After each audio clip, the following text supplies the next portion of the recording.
ஆறுபடை வீடு அமர்ந்திடும் வேல்முருகா ஆதியந்தம் யாவும் கடந்தவன் ஞான வேலகுமரா திருமண கோலத்தை காணும் வேளையிலே மானுட தீவினை யாவுமே நீங்கிடுமே.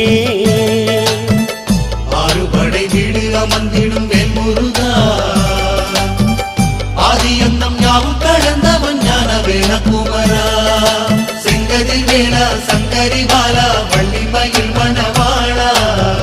தஞ்சம் என்று உன்னை பணிந்தோம் தென்பழனி வடிவேலா